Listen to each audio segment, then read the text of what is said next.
he doing អ្នកនរគ្នាតើអូនប្រុសមួយនេះកំពុងតែធ្វើអីគេអ្នកនរគ្នាអាចចុច skip វីដេអូហ្នឹងហើយ comment ចម្លើយរបស់អ្នកទាំងអស់គ្នាបានអញ្ចឹងបើអ្នកនរគ្នាថា he is playing game ឬក៏ he is watching TV គឺអ្នកទាំងអស់គ្នាត្រូវហើយឃើញទេអូនហ្នឹងរៀនចប់8ម៉ោងមកដល់ផ្ទះអត់រៀនបន្តទៀតទៅអង្គុយលេងហ្គេមស្អីជាតម្លៃអូខេចុះបងប្រុសម្នាក់នេះវិញតើគាត់កំពុងធ្វើអីគេ what is he doing right តើគាត់កំពុងធ្វើអីគេអ្នកនរគ្នាអាច comment ចម្លើយរបស់អ្នកនរគ្នាខាងក្រោមបានដូចគ្នាបើសិនជាអ្នកនរគ្នាថា he is asking a question ឬក៏អ្នកនរគ្នាថា he is talking to the wall or he is speaking alone មួយណាក៏ដោយគឺត្រូវហើយអ្នកទាំងអស់គ្នា alright អញ្ចឹងថ្ងៃនេះដែរគឺយើងនឹងនិយាយគ្នាពាក់ព័ន្ធជាមួយនឹងការប្រើប្រាស់ទម្រង់ហើយនឹងពាក់ព័ន្ធជាមួយនឹងអត្ថប្រយោជន៍របស់កាលមួយដែលដើរតួនាទីយ៉ាងសំខាន់នៅក្នុងការរៀនភាសាអង់គ្លេសគឺ present continuous កាលមួយនេះដែរមិនប្របែអ្នកនរគ្នាងាយស្រួលនៅក្នុងការរៀនងាយស្រួលនៅក្នុងការយល់ប៉ុន្តែតួនាទីរបស់វាគឺដើរតួនាទីយ៉ាងសំខាន់នៅក្នុងការរៀនភាសាអង់គ្លេសright អញ្ចឹងមុនពេលដែលយើងចូលនិយាយស៊ីជម្រៅពាក់ព័ន្ធមួយ present continuous ខ្ញុំចង់ឲ្យអ្នកនរគ្នាទៅសេចម្លើយរបស់អ្នកទាំងអស់គ្នា what are you doing ឆ្លើយមកតើអ្នកនរគ្នាកំពុងធ្វើអីគេកំពុងតែមើល YouTube ហ្នឹងកំពុងតែរៀនអង់គ្លេសឬក៏កំពុងធ្វើអីមកទៅសេជាភាសាអង់គ្លេសណាក្នុងទម្រង់ present continuous នៅពេលដែលយើងចូលទៅដល់ការមិនមែនការប្រើប្រាស់ហើយនៅពេលដែលយើងចូលទៅដល់ទម្រង់របស់កាលមួយហ្នឹងអ្នកនរគ្នាអាចមើលទម្រង់បានហើយប្រៀបធៀបជាមួយនឹងអ្វីដែលអ្នកនរគ្នាទៅសេឥឡូវហ្នឹងថាតើអ្នកនរគ្នាទៅសេវាត្រូវឬក៏អត់អូខេអញ្ចឹងមុនពេលដែលយើងនិយាយពាក់ព័ន្ធជាមួយនឹងការប្រើប្រាស់ហើយនឹងទម្រង់របស់ present continuous យើងមកមើលពីមូលហេតុដែលយើងត្រូវរៀនពីកាលមួយហ្នឹងសិនមិនខ្ញុំនិយាយថាវាសំខាន់តែមិនបានសំខាន់តោះឥឡូវយើងមកមើលបើយើងអត់ចេះ present continuous ទេយើងមិនអាចនិយាយអំពីរឿងដែលកំពុងតែកើតឡើងឥឡូវនៅពេលដែលយើងកំពុងហើបមាត់និយាយនឹងបានទេឧទាហរណ៍យើងដើរទៅឃើញសង្សារមិត្តភក្តិយើងកំពុងតែក្បត់ឬក៏កំពុងតែមានថ្មីនៅមុខយើងចង់ទេទៅប្រាប់គ្នាយើងមិត្តភក្តិយើងហ្នឹងតែយើងអត់ចេះ present continuous និយាយអត់ចេញបេបគេស្ដាប់មកគេសើច grammar យើងអត់បានស្ដាប់រឿងយើងនិយាយប្រាប់រឿងសង្សារគេនឹងក្បត់ទៀតឃើញទេវាខាតចឹងមួយទៀតអូខេដល់ពេលមូលហេតុសំខាន់ទី2គឺយើងយកវាទៅនិយាយអំពីការសន្ទនាប្រចាំថ្ងៃអាចនិយាយបានថាកាលនេះគឺត្រូវការប្រើសឹងតែរាល់ពេលដែលយើងហើបមាត់និយាយភាសាអង់គ្លេសហ្មងហើយទី3គឺ to be more natural គឺបានន័យថាពេលយើងនិយាយឲ្យវាស្ដាប់ទៅវារលូនវាអត់ឆ្កងវាអត់ភ្លាវright នៅពេលយើងចេះ present continuous ទៅ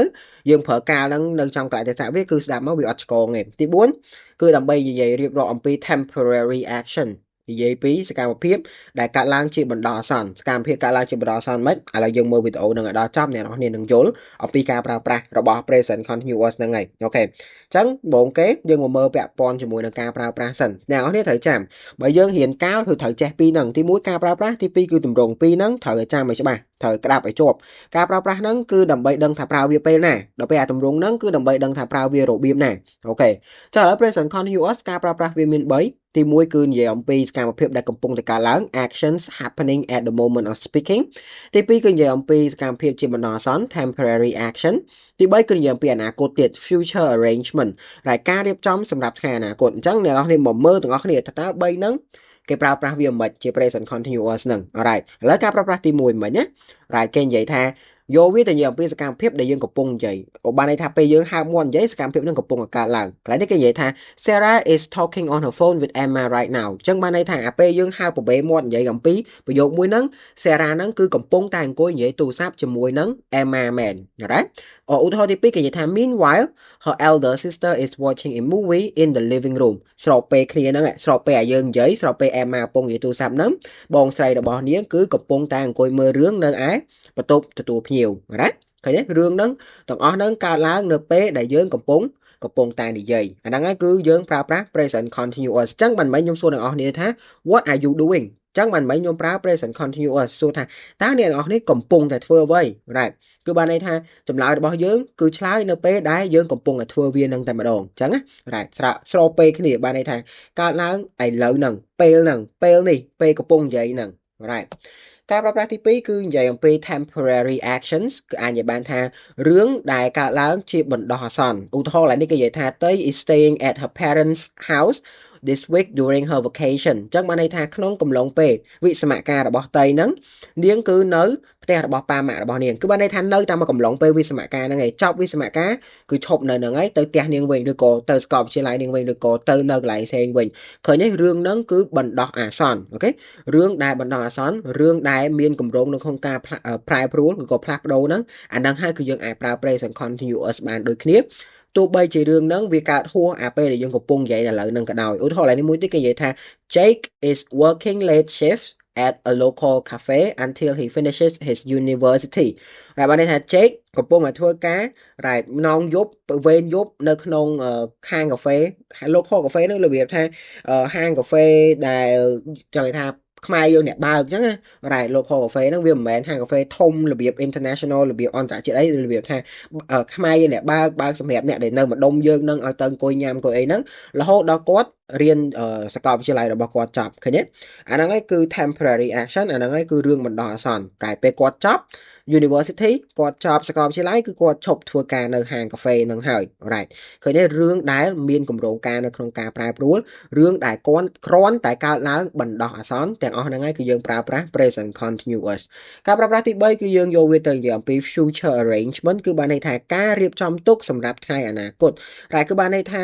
បើសិនជាយើងប្រើ be going to យើងមានតែគម្រោងឯងបើសិនជាយើងប្រើ present continuous បានន័យថាយើងមានគម្រោងហើយយើងបានកំណត់ពេលវេលាហើយយើងបានកំណត់ទីកន្លែងហើយយើងបានត្រៀមខ្លួនរួចរាល់ហើយនៅក្នុងការធ្វើវាឧទាហរណ៍កន្លែងនេះគេនិយាយថា tomorrow they are meeting their cousins for dinner downtown តែអញ្ចឹងថ្ងៃស្អែកហ្នឹងពួកគេនឹងទៅញ៉ាំអាហារពេលល្ងាចជាមួយនឹងបងប្អូនជីដូនមួយរបស់ពួកគេរ៉េតអញ្ចឹងគឺបានន័យថាពួកគេមានកម្រងហើយកក់កន្លែងញ៉ាំនឹងហើយដឹងម៉ោងទៅជួបគ្នាម៉ោងប៉ុន្មានហើយត្រៀមខ្លួនហើយដល់ថ្ងៃដល់ស្អែកហ្នឹងទៅភពហ្មងមួយទៀតគេនិយាយថា next weekend the whole family is flying to Italy for a short vacation អញ្ចឹងគឺបានន័យថានៅក្នុងសប្តាហ៍នៅក្នុងចុងសប្តាហ៍ក្រោយគឺបានន័យថាក្រុមគ្រួសារទាំងមូលនឹងហោះទៅអ៊ីតាលីដើម្បី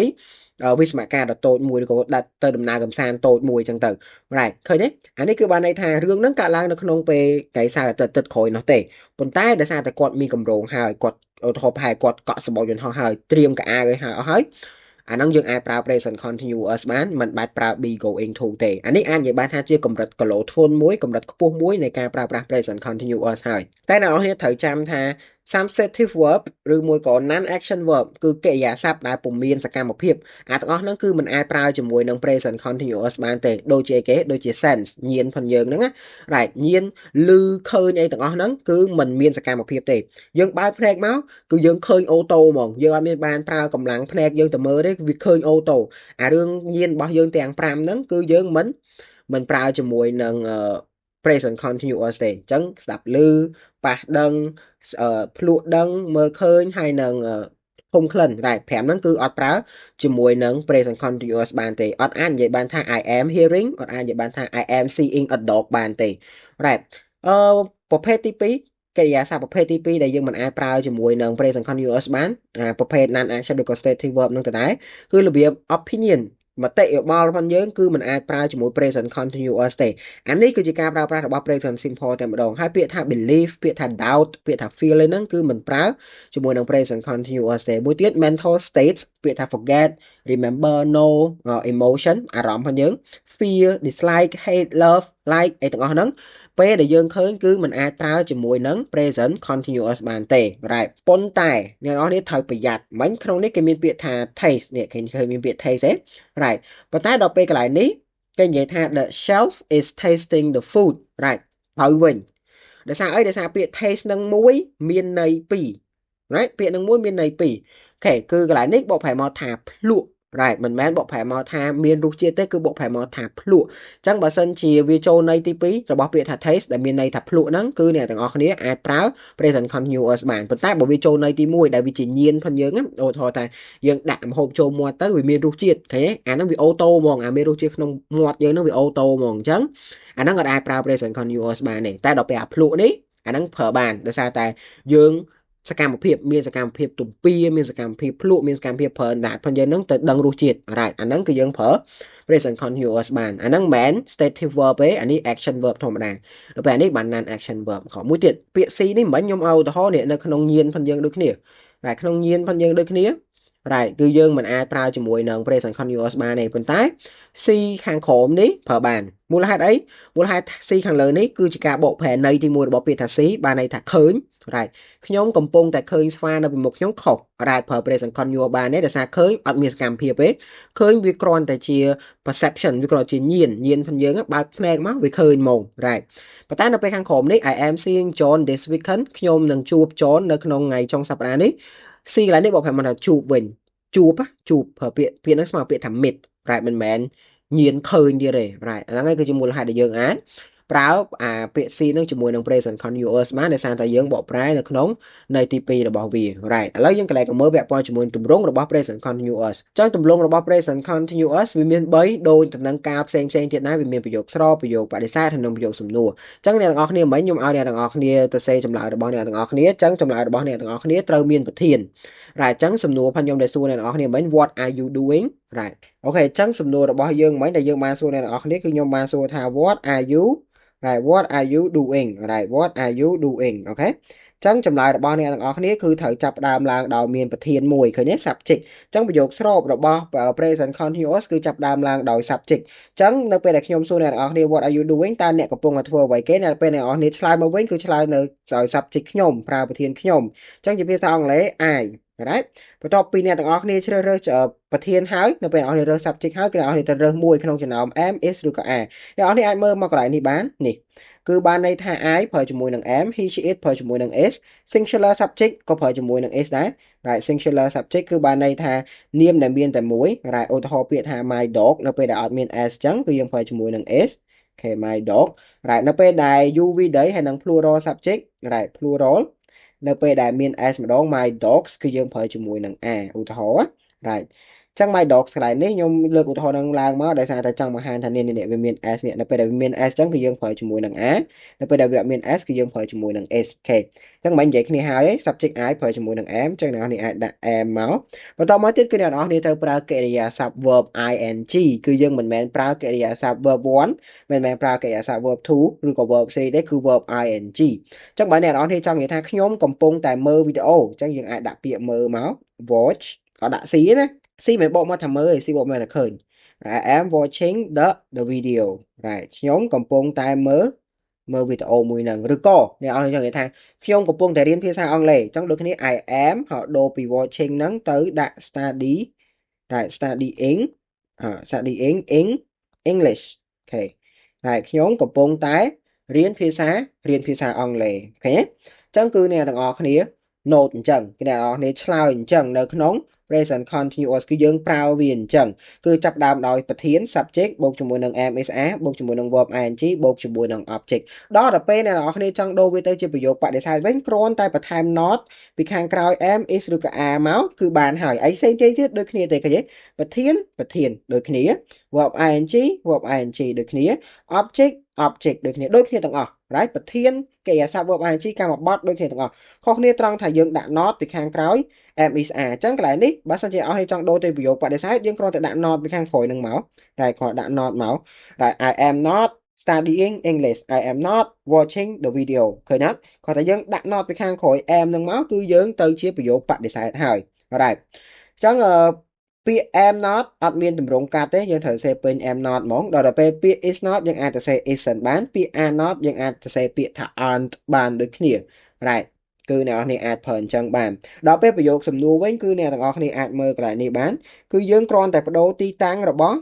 am is are ជាមួយនឹងប្រធានទេគ្រាន់តែបដូរទីតាំងរបស់ am is are ជាមួយនឹង subject ទេអ្នកនរគ្នាឃើញទេបន្ទុកស្របគឺយើងចាប់ដើមដោយ subject បូកជាមួយ am is are ប្រយោគសំណួរយើងចាប់ដើមដោយ am is are បូកជាមួយនឹង subject វិញ verb ing នៅដដែលកម្មបត្តិនៅដដែលហើយយើងដាក់សញ្ញាសួរមកអូខេអញ្ចឹងអ្នកនរគ្នាអាចចាំទម្រង់របស់ present continuous បានដោយបែបនេះ present continuous ស្រួលចាំមែនអ្នកនរគ្នាយើងអរគ្នាចាំតែប្រយោគស្របនេះមួយគឺយើងចាំបានទាំងអស់ហើយអញ្ចឹងអ្នកចាំដូចខ្ញុំប្រយោគស្របរបស់ present continuous គឺ subject បូកជាមួយនឹង am is are បូកជាមួយនឹង verb ing បូកជាមួយនឹង object ដល់ពេលប្រយោគបដិសេធគ្រាន់តែដាក់ not អូខេគ្រូបដិសេធគ្រាន់តែដាក់ not ពីខាងក្រោយ am is are មកគឺបានហើយអីផ្សេងទៀតដូចគ្នាប្រយោគសំណួរគ្រាន់តែបដូរទីតាំងរបស់ am is are ជាមួយនឹង subject អីផ្សេងទៀតគឺដូចនៅក្នុងប្រយោគស្របដូចគ្នា right អ្នកនរអាចចាំអញ្ចឹងបានវាងាយស្រួលចាំនៅក្នុងការទន្ទិញប្រយោគរបស់ present continuous ជាង right ចឹងអាហ្នឹងគឺមានតែប៉ុណ្្នឹងឯងហ្នឹងហើយគឺជាទម្រង់របស់ present continuous របស់អ្នកទាំងអស់គ្នា right តោះឥឡូវយើង move forward từមួយទៀតនិយាយរឿង time ing ម្ដងប្រយោគទាំងអស់នេះគឺ time ing ខុសទាំង3ប្រយោគទាំង3ហ្នឹងណាគឺ time ing ខុសទាំង3តម្រងត្រូវហើយតម្រងអត់មានអីខុសទេតម្រងណានេះអ្នកនរគ្នាអាចមើលតម្រងបាន right នេះអ្នកនរគ្នាអាចមើលតម្រងបានតម្រងរបស់យើងមិនហ្នឹងអត់មានអីខុសទេ subject បូកជាមួយនឹង am is are right បូកជាមួយនឹង am is are កន្លែងនេះគេរើស is មកបូកជាមួយនឹង verb ing អូខេបូកជាមួយ verb ing home នេះគឺជា object ឃើញទេអត់មានអីខុសទេអ្នកនរគ្នាប្រយោគហ្នឹងគឺត្រូវប្រយោគហ្នឹងណាតម្រងត្រូវទាំង3ប៉ុន្តែ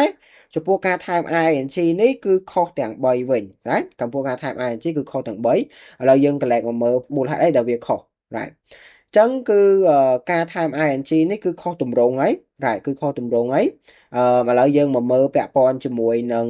ច្បាប់នៃការ time ing សិនបន្ទាប់មកចាំយើងមកមើលពាក់ព័ន្ធជាមួយនឹងតើយើងកែសម្រួលមិនអា3មួយនឹងអា3ប្រយោគហ្នឹងអូខេអញ្ចឹងចំពោះពាក្យទូទៅ for most verb just add ing right គេអាសាប់អាចថា 80% ដាក់ ing ទៅត្រូវឲ្យអត់មានអីខុសទេតែមិញហ្នឹងវាចូលលក្ខខណ្ឌពិសេសដល់ពាក្យទី1ផងយើង right ពាក្យទី1ផងយើងនេះអ្នកនរអាចមើលបានពាក្យទី1ផងយើងគឺ move ដូរទៅជា moving ដោយយើងលុបអក្សរ e ចោល right គឺយើងលុបអក្សរ e ចោលអូខេឃើញទេឃើញយើងលុបអក្សរ e អញ្ចឹងចំពោះពាក្យណាដែលបញ្ចប់ដោយ consonant បូក e right consonant បូក e គឺយើងលុបអក្សរ e ចោល right អញ្ចឹងឃើញ move គឺជា moving dance ទៅជា dancing wave ទៅជា waving right ប៉ុន្តែបើសិនជាវាបញ្ចប់ដោយ vowel បូក e គឺយើងអត់លុបទេអូខេគឺយើងអត់លុប e ហ្នឹងទេគ្រាន់តែដាក់ ing មកគឺចប់ហើយអានេះ consonant បូក e right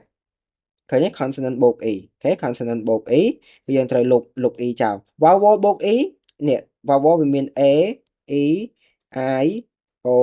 u right អានេះគឺយើងអត់លុប e ចោលទេយើងដាក់ ing ធម្មតាហកច្បាប់ទី3របស់ការ time ing បើសិនជាវាបញ្ចប់ដោយអក្សរ ie right បើសិនជាវាបញ្ចប់ដោយអក្សរ ie ឃើញ ie ឯ die lie tie គេបញ្ចប់ដោយ ie លុប ie ចោលដាក់អក្សរ y មុនពេលដែលយើង time ing អាហ្នឹងគឺច្បាប់ទី3របស់ការ time ing ច្បាប់ទី4របស់ការ time ing បើសិនជាវាបញ្ចប់ដោយ cvc consonant vowel consonant យើងត្រូវ double the last consonant ដោយដាក់ consonant មួយចុងក្រោយហ្នឹងម្ដងទៀតអញ្ចឹងនៅក្នុងភាសាអង់គ្លេស right នៅក្នុងភាសាអង់គ្លេស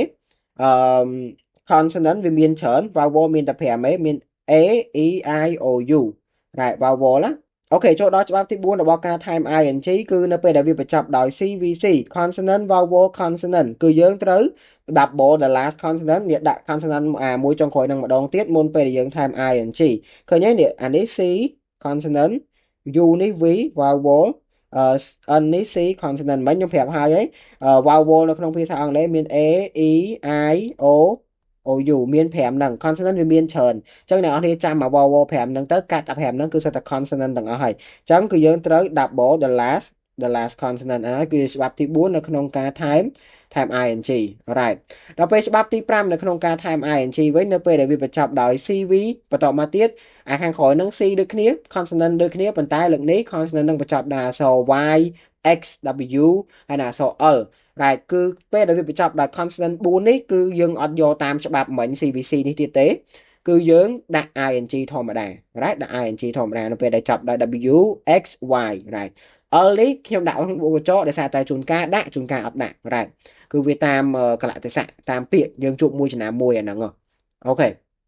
ការដែលលើកឡើងមួយចំនួនដូចជាពាក្យ happen នេះវាត្រូវចូល CVC នេះ happen open ហើយនឹង visit នេះវាត្រូវចូលអាច្បាប់ CVC ផងយើងមិញណាអាច្បាប់ CVC ផងយើងមិញ consonant vowel consonant នោះព្រោះនេះអា3បញ្ចប់ចុងក្រោយហ្នឹង CVC ប៉ុន្តែវាគឺជាករណីលើកឡើងអរ៉ាករណីលើកឡើង alright ករណីពិសេសដែលវា stress the first syllable បានន័យថាសលេងសកត់ធ្ងន់នៅពាក្យ have នេះអញ្ចឹងគឺបានន័យថាយើងអត់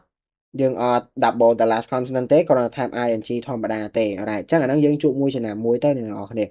អូខេអានេះគឺជាការ time ing អូខេហើយអ្នកនរគ្នាយើងក៏មានថ្នាក់រៀនច័ន្ទប្រសុខនៅថ្ងៃអាទិត្យដែរមានចំណាប់អារម្មណ៍អាចទំនាក់ទំនងមកពួកយើងបានអូខេអញ្ចឹងកុំភ្លេច subscribe ម្នាក់មួយផងអរគុណច្រើនបាយ